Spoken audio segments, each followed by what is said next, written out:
నమస్తే, welcome to our channel. నేను మిషాల్ని. Raghurama Krishnam Raju custodial torture కేసులో A7గా ఉన్న ఐపీఎస్ సునీల్ నాయకుడు అరెస్టు చేయబోతున్నారా అంటే అవుననే సమాధానం కూడా వినిపిస్తుంది. అయితే ఇప్పుడు ఆయనతే ఫోన్ స్విచ్ ఆఫ్ చేసి అజ్ఞాతంలోకి వెళ్ళిపోయారని మనకు వస్తున్న సమాచారం. నిజంగా ఏపీ పోలీసులు గాలిస్తున్న ఈ అనిల్ నాయక్ని ఎప్పుడు అరెస్ట్ చేస్తారు? ఇలాంటి అప్డేట్ అన్ని తెలుసుకోబోతున్న స్టూడియోలో ఉన్నారు సీనియర్ జర్నలిస్ట్ దుర్గకుమార్ గారు ఉన్నారు. వారిని అడిగి విషయాలన్నీ తెలుసుకునే ప్రయత్నం చేద్దాం. నమస్కారం సార్. నమస్తే మా శాలిని, మన వీక్షకులు కూడా. సార్, రఘురామకృష్ణం గారి టార్చర్ కేసులో సునీల్ నాయక్ని అయితే ఇప్పుడు అజ్ఞాతంలోకి వెళ్ళిపోయారని మనకు వస్తున్న సమాచారం. ఏపీ పోలీసులు గాలిస్తున్నారు. ఆయన ఫోన్ కూడా స్విచ్ ఆఫ్ చేసి పెట్టుకున్నారు. నిజంగా ఈయన ఇప్పుడు వైసీపీ వాళ్ళు సాక్షి మీడియాలో సార్ వాళ్ళు ఏం చెప్తున్నారంటే ఈ జగన్ పేరు చెప్తారా లేదని చెప్పి రఘురామకృష్ణంరాజు గారు ఒత్తిడి చేస్తున్నారు అని సాక్షి మీడియాలో కూడా ఇది వేసి ప్రచారం చేస్తున్నారు సార్. ఇది ఎంతవరకు వాస్తవం అంటారు సార్? ఇప్పుడు సాక్షి మీడియాని మనం ఏం ప్రమాణంగా తీసుకోవాల్సిన అవసరం లేదు. అది జగన్మోహన్ రెడ్డి గారి సొంత మీడియా హౌస్. అది వాళ్ళు కేవలం జగన్మోహన్ రెడ్డి గారికి అనుకూలంగా రాయటానికి మాత్రమే ఆ మీడియా పెట్టారు. మిగిలిన మీడియాలో వస్తే దాన్ని మనం పరిగణలోకి తీసుకోవాలి అంతే తప్ప వాళ్ళు రాసే విషయాలకి ఎవరు కూడా విశ్వసనీయత లేదు, ఎవరు దాన్ని ఒక ప్రమాణంగా తీసుకోరు కూడా. కాకపోతే సునీల్ నాయక్ అనే ఆయన డిఐజీ క్యాడర్లో ఉన్నాడు ఇప్పుడు. అప్పుడు ఆంధ్రప్రదేశ్లో సిఐడి పోలీసులో పనిచేశాడు. బహుశా ఆయన అప్పుడు ఎస్పీ క్యాడర్లో ఉండొచ్చు, ఐపీఎస్ మొత్తం మీద. అయితే ఏంటంటే ఆయన A7గా ఉన్నాడు ఈ కస్టోడియల్ టార్చర్ కేసులో.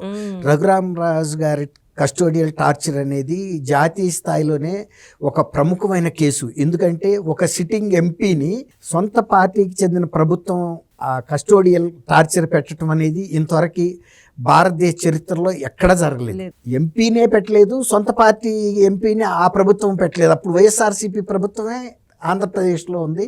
జగన్మోహన్ రెడ్డి గారి ఆదేశాల మేరకే ఆయన్ని అనధికారికంగా దాదాపుగా ఇక్కడ నుంచి హైదరాబాద్ నుంచి కిడ్నాప్ చేసి తీసుకెళ్ళటం కూడా సిఐడి కేంద్ర కార్యాలయంలో పెట్టి అనఫిషియల్ వ్యక్తులను కూడా, బయట వ్యక్తులను కూడా తీసుకొచ్చి కూడా ఆ టార్చర్లో భాగస్వాములు చేశారు. ఆయనకు అప్పుడు బైపాస్ చేసుకుని ఉన్నాడు కాబట్టి ఆయన బైపాస్ చేసుకున్నప్పుడు ఆయన గుండెల మీద కనుక కూర్చుని ఇలాంటి దౌర్జన్యం చేస్తే బహుశా ఆయన హార్ట్ అటాక్ గురై చనిపోతే, ఒకవేళ కనుక ఆయన మరణాన్ని కూడా ఆయన పేరు వివేకానంద రెడ్డి గారు వచ్చేలాగా ఒక సహజ మరణంగా చెప్పాలని చూశారు. ఆయన కొంచెం బలంగా ఉన్నాడు కాబట్టి వాళ్ళు అంత టార్చర్ పెట్టినా కూడా తట్టుకుని బ్రతికి బయటపడ్డాడు. ఆ కేసును కూడా అది వాళ్ళు టార్చర్ పెట్టిన గాయాలను కూడా ఆయనకు ఏదో చర్మ సంబంధమైనటువంటి ఇదే తప్ప, ఇబ్బందే తప్ప అది 3rd డిగ్రీలో కొట్టిన దెబ్బలు కాదని కూడా ఆ రోజున గుంటూరు జనరల్ హాస్పిటల్ సూపరింటెండెంట్ ఒక మహిళా డాక్టర్ ఆమెతో కూడా సర్టిఫికేట్ రాయించారు, దొంగ సర్టిఫికేట్. ఇప్పుడు ఆమె కూడా ఆ కేసులో ఒక ముద్దాయిగా ఉంది. ఇప్పుడు ఈ సునీల్ నాయక్ విషయానికి వచ్చేటప్పటికి, ఈ సునీల్ నాయక్ ఇప్పుడు బీహార్ స్టేట్కి వెళ్ళిపోయాడు. ఆ తర్వాత వీళ్ళు అఖిల భారత సర్వీస్ అధికారులు కాబట్టి బహుశా నేను అనుకోవటం తనే దూరంగా వెళ్ళిపోవాలి ఈ కేసు నుంచి. ఎందుకంటే ఇంకా ఆయన చిన్న వయసే, చాలా కెరీర్ ఉంది ఆయనకి. ఈ కేసులో కనుక తను ఒక శిక్ష పడినా కూడా అది కెరీర్ మీద రిఫ్లెక్ట్ అవుద్ది. ఒక్కోసారి సర్వీస్ నుంచి డిస్మిస్ అయిపోయే ప్రమాదం కూడా ఉంది. ఇప్పుడు ఒక చట్టాన్ని రక్షించాల్సిన వ్యక్తే ఒక ప్రజాప్రతినిధిని అక్రమంగా అరెస్ట్ చేసి 3rd డిగ్రీకి గురి చేశాడు అన్న తర్వాత ఆయన ఎంత మాత్రం కూడా అఖిల భారత సర్వీస్లోను, అందులోనూ ఐపీఎస్లో కొనసాగే నైతిక హక్కు లేదు ఆయనకి. తర్వాత నిబంధనలు కూడా ఒప్పుకోవు అలా కనుక శిక్ష పడితే. అందువల్ల ఈ రాడార్ నుంచి తప్పుకోవటం కోసం, పోలీస్ రాడార్ నుంచి ఆయన బహుశా బీహార్ ట్రాన్స్ఫర్ చేయించుకున్నాడు. అక్కడ ఇప్పుడు డిఐజీ క్యాడర్లో ఉన్నాడు, అగ్నిమాపక శాఖ డిఐజీ, ప్లస్ ఆయన హోమ్ గార్డ్స్కి సంబంధించిన విభాగం విధులు కూడా నిర్వర్తిస్తున్నాడు. అయితే ఈ కేసులో దర్యాప్తు చేస్తున్న దామోదర్ బృందం స్పెషల్ టీము ఈయన అరెస్ట్ చేయడానికి పాట్నా వెళ్ళింది. పాట్నా వెళ్తే ఆయన డిఐజీ అంటే డిఐజీ కూడా ఒక బంగ్లా ఉంటుంది. ఆ బంగ్లాలో ఉంటే వాళ్ళు వెళ్ళి రాత్రిపూట 3:30కో ఎప్పుడుకో అక్కడికి చేరుకున్నారు, 4ంటికో, దాదాపు 5 కూడా అయిందేమో. అప్పటికి వీళ్ళు వెళ్ళి గేటు కొడితే కూడా గేట్ ఎవరు తీలా. సహజంగా వాళ్ళకు ఉండే సెక్యూరిటీ గార్డ్స్ వాళ్ళు కూడా మనుషులే కాబట్టి పడుకుని ఉంటారు. అందులో ఆయన ఫైర్ సర్వీసెస్ డిఐజీ ఆయనకి థ్రెట్ పర్సెప్షన్ కూడా తక్కువ ఉంటుంది. అవును. అదే లా అండ్ ఆర్డర్లో ఉండి లేకపోతే ఏదన్నా స్పెషల్ టాస్క్లో ఉంటే ఆయనకి ఇంకా సెక్యూరిటీ అనేది ఎక్కువ ఉంటుంది. కాబట్టి వాళ్ళు లేవలేదు కదా అని ఇక్కడ నుంచి వెళ్ళిన ఒక పోలీస్ అధికారి గోడ దూకి అవతలకి వెళ్ళి గేట్ తీసి వీళ్ళందరినీ లోనికి తీసుకెళ్ళాడు. తీసుకెళ్తే అప్పుడు లేచి వాళ్ళు మీరెవడో రావడానికి వీల్లేదని అంటే కూడా వీళ్ళు మేము ఆంధ్రప్రదేశ్ నుంచి వచ్చిన పోలీసులని అని సార్ని కలవాలనే చెప్పారు తప్ప మేము అరెస్ట్ చేయడానికి వచ్చామని కూడా చెప్పలేదు. అయినా కూడా వాళ్ళు వీళ్ళని ఎలవ్ చేయకుండా ప్రతిఘటించారు. ప్రతిఘటించడంతో పాటు వాళ్ళ ఇతర సిబ్బందికి ఇతర ఉన్నతాధికారులకి ఫోన్ చేశారు. యాజ్ ఇఫ్ ఈయన ఏదో కిడ్నాప్ చేసి తీసుకెళ్లిపోవడానికి అగాంతకులు వచ్చారని, మీరందరూ సాయుధులై రావాలని, మళ్ళీ సాయుధ పోలీసులు కూడా పిలిపించండి లోకల్ పోలీసులని.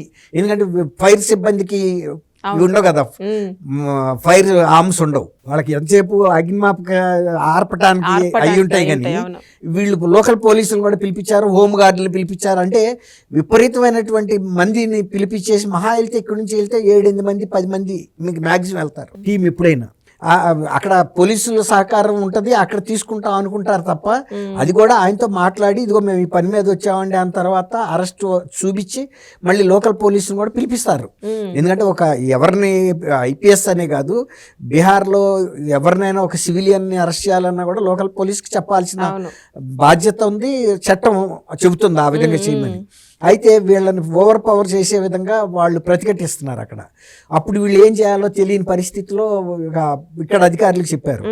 చెబితే మరి లోకల్ పోలీసు వీళ్ళందరూ కూడా ఇన్వాల్వ్ అయ్యారు, కొంతమంది పొలిటికల్ వాళ్ళని అందరినీ మొబిలైజ్ చేశాడు. అంతేగాని నేను అక్కడ ఒక కేసులో ముద్దాయిని అని చెప్పలేదు. స్థానిక పోలీసులతో అయినా ఆయన ఎస్పీతో చెప్పాలి. ఏంటి ఆయన కూడా ఒక ఐపీఎస్ కాబట్టి వీళ్ళేమో అగాంతకులు కాదండి, వాళ్ళు ఆంధ్రప్రదేశ్ పోలీసులు ఇక్కడ చేశాడు కాబట్టి వాళ్ళ ఐడెంటిటీ చూసి అడగొచ్చు, లేదా ఫోన్ చేసి ఇక్కడ అడగొచ్చు, ఇక్కడ నుంచి వచ్చిన పోలీసు సిట్ వచ్చింది వాళ్ళు కరెక్టేనా అని. ఆయనకి ఇక్కడికి సంబంధాలు ఉన్నాయి కదా. కానీ దాన్ని ఒక విధంగా తన అధికారాన్ని దుర్వినియోగం చేశాడు అక్కడ. అయితే ఆ టీం ఇప్పటికీ అక్కడే ఉంది. అయితే ఇక్కడ నాన్ బెయిలబుల్ వారెంట్ ఇష్యూ చేయమని చెప్పి ఇప్పుడు గుంటూరు కదా అక్కడ అప్పుడు జరిగిన టార్చర్ జరిగింది, గుంటూరు కోర్టులో ఒక నాన్ బెయిలబుల్ వారెంట్ ఇష్యూ చేయమని ఒక అప్లికేషన్ పెట్టారు పోలీసు. తర్వాత అక్కడ డీజీపీకి అక్కడ ఉన్న గవర్నమెంట్కి కూడా అప్పీల్ చేశారు, మేము ఇతన్ని అరెస్ట్ చేసినప్పుడు మీరు సహకరించండి అని. తర్వాత ఇతని మీద ఒక అరెస్ట్ వారెంట్ ఇష్యూ చేయండి పలానా కేసులో అని హైకోర్టులో కూడా ఒక పిటిషన్ వేశారు. అంటే 3 ప్రాంజెడ్ ప్రోగ్రామ్ అన్ని వైపుల నుంచి వాళ్ళు అక్కడే ఉన్నారు, వాళ్ళు కంటిన్యూ చేస్తున్నారు. ఎందుకంటే తను ఒక ఐపీఎస్ ఆఫీసర్ అయినంత మాత్రాన చట్టం నుంచి తప్పించుకోవటానికి తను అక్కడున్న పోస్టును ఉపయోగించుకుని ఇతర ఆంధ్రప్రదేశ్ పోలీస్ కూడా చట్టబద్ధమైన పోలీస్ వ్యవస్థే కదా.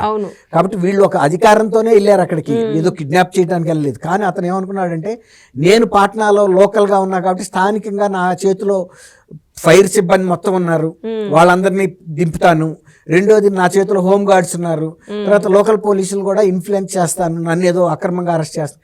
ఇప్పుడు నువ్వేమన్నా విదేశాల్లో ఉంటే కూడా విదేశాల్లో కూడా అరెస్ట్ చేసే అధికారం ఏ దేశానికి చెందిన వ్యక్తి అయితే ఆ దేశ పోలీసులకు ఉంటుంది.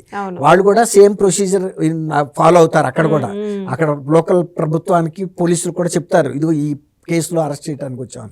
ఇది ఆఫ్టర్ ఆల్ మన దేశంలో బీహార్ అంతే కదా, అంతేగాని విదేశీ గడ్డ మీద ఏం లేడు ఆయన. కాబట్టి ఇప్పుడు కనుక నాన్ బెయిలబుల్ వారెంట్ కనుక ఇష్యూ అయితే ఆ బెయిల్ కాపీ అక్కడ ట్రాన్స్ఫార్మ్ చేస్తారు కాబట్టి వెంటనే అట్లయినా చేస్తారు. హైకోర్టుకి ఇచ్చిన అరెస్ట్ వారెంట్ ఇష్యూ మీద హైకోర్టు స్పందించిన ఎర్లియర్ ఏది ముందు స్పందిస్తే దాన్ని ఉపయోగించి అరెస్ట్ అయితే చేస్తారు. ఇది తెలుసుకుని అతను ఏం చేశాడంటే ఆయన కూడా ఒక క్రిమినల్ మైండ్ ఉపయోగించి ఫోన్ స్విచ్ ఆఫ్ చేసేసి ఆయన వేరే బడ్స్ తెలవకుండా వెళ్ళిపోయాడు. కానీ ఒక పోలీస్ అఖిల భారత సర్వీస్ అధికారి అయ్యుండి అక్కడ డిఐజీగా ఉండి ఫైర్ సర్వీస్కి, తర్వాత హోమ్ గార్డ్స్కి కూడా డిఐజీగా ఉన్న వ్యక్తి అక్కడ ప్రభుత్వానికైనా ఆయన వేరే బౌట్స్ చెప్పాలి కదా. తర్వాత ఇంకోటి ఏంటంటే ఆయనకి కూడా బాడీ గార్డ్స్ ఉంటారు, పర్సనల్ సెక్యూరిటీ. వాళ్ళు కూడా రేపు అడుగుతారు, మీరు ఎక్కడికి ఆయన వెళ్ళాడు, ఎందుకు వెళ్ళాడు, మీరు ఎందుకు ఇన్ఫార్మ్ చేయలేదు, ఇదంతా కూడా వస్తుంది. కానీ చట్టం నుంచి తప్పించుకుని పారిపోవటానికి ఒక ఐపీఎస్ ఇలాంటి చిల్లర ఆలోచనలు చేయటం అనేది ఆయనకే నష్టం. రేపు సర్వీస్లో ఇవన్నీ అరెస్ట్ అయిన తర్వాత రేపు ఇంట్రాగేషన్లో ఇవన్నీ కూడా వస్తాయి. తర్వాత అవసరమైతే ఇక్కడ గవర్నమెంట్ నుంచి హోమ్ సెక్రటరీ కూడా లెటర్ రాయొచ్చు, మినిస్ట్రీ ఆఫ్ హోమ్ అఫైర్స్కి రాయొచ్చు, తర్వాత మినిస్ట్రీ ఆఫ్ హ్యూమన్ రిసోర్సెస్ కూడా రాయొచ్చు. ఇలా మిస్బిహేవ్ చేశాడు, ఇన్ని రోజుల పాటు ఆయన అండర్ గ్రౌండ్లోకి వెళ్ళిపోయాడు చట్టాన్ని నుంచి తప్పించుకోవడానికి, ఈయన మీద మీరు కూడా చర్య తీసుకోమని క్రమశిక్షణ చర్యలు తీసుకోవచ్చు. నువ్వు ఈ టైం నుంచి ఈ టైం వరకు నువ్వు ఎక్కడున్నావు, నీ కోసం ఆల్రెడీ అక్కడ పోలీస్ అధికారులు ఆంధ్రప్రదేశ్ నుంచి వచ్చారా లేదా, వచ్చినట్టు నీకు తెలుసు. తెలిసినప్పుడు నువ్వు తప్పించుకుని వెళ్ళటానికి ప్రయత్నించి ఎందుకు ఎంత దూరం వెళ్తావు అనుకున్నావు. కాబట్టి ఒక దొంగలాగా ప్రవర్తించాల్సిన అవసరం లేదు. సరే, ఇప్పుడు ఏపీ పోలీసులు అదుపులోకి తీసుకున్న తర్వాత నిజాలు చెప్పే అవకాశం ఉందా? ఎందుకు టార్చర్ చేశారని అడిగితే నిజాలు చెప్పే అవకాశం ఉందా? చెప్పించాలి. అవును, అరెస్ట్ చేసిన వాళ్ళు పోలీసులే, అరెస్ట్ అయిన ఆయన కూడా పోలీసే. అవును, ఇప్పుడు ఇప్పుడు పోలీసే కాబట్టి నిజాలు చెప్పే అవకాశం అదే అన్నా చెప్పించే దమ్ము లేకపోతే అక్కడ రాక బీహార్ రాక వెళ్ళి తీసుకొచ్చింది ఎందుకు? అవును, మనం వెళ్ళి పట్టుకొచ్చాము అంటే ఆ ఫలితం చూపించాలి. అవును, తర్వాత ఆల్రెడీ దానికి సంబంధించినటువంటి ఎవిడెన్సెస్ వీళ్ళ దగ్గర ఉన్నాయి. ఎందుకంటే ఆ రోజు అక్కడ ఎవరెవరు ఉన్నారు ఆ బిల్డింగ్ లో అనేది. ఇప్పుడు అదే విషయం మీద సునీల్ కూడా ఇప్పుడు సస్పెండ్ అయి ఉన్నాడు కదా, ఆయన ఆ రోజు డీజీ క్యాడర్ లో ఉన్న అధికారి. కాబట్టి ఇంకా ఈయన డిఐజీఏ. కాబట్టి రఘురామకృష్ణరాజు గారిని టార్చర్ పెట్టిన కేసులో మిమ్మల్ని ఎవరు ఏం చేయలేరని జగన్మోహన్ రెడ్డి 30 ఏళ్ల పాటు చీఫ్ మినిస్టర్గా ఉండి మమ్మల్ని కాపాడుతాడు అనుకున్న వాళ్ళ కళలన్నీ కళలైనవి. కాబట్టి మీరు అన్నట్టు తీసుకొచ్చిన తర్వాత నిజం చెప్పకపోతే కక్కిస్తారు, తప్పదు. కాబట్టి ఇప్పుడు ఒక రకంగా సునీల్ నాయక్ చేసిందే తెలివి తక్కువ పని. ఉందా ఆయన అధికారిగా ఉంటే కనుక ఆయన అదే బంగ్లాలో ఉండాలి.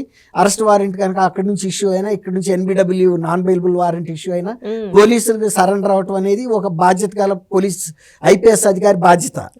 నువ్వు దొంగలాగా పారిపోయావంటేనే అక్కడే తెలిసిపోతుంది నీ పాత్ర ఉందని ప్రజల దృష్టిలో కూడా. రేపు చట్టం ముందు కూడా వాళ్ళు ప్రాసిక్యూషన్ అది కూడా చెబుతుంది, ఈయన ఫలానా రోజు నుంచి ఫలానా రోజు వరకు అండర్ గ్రౌండ్కి వెళ్ళిపోయాడని. అదొక డౌట్, బెనిఫిట్ ఆఫ్ డౌట్ వచ్చేస్తుంది కదా. అది థ్యాంక్ యూ అమ్మా శాలిని, మన వీక్షకులు.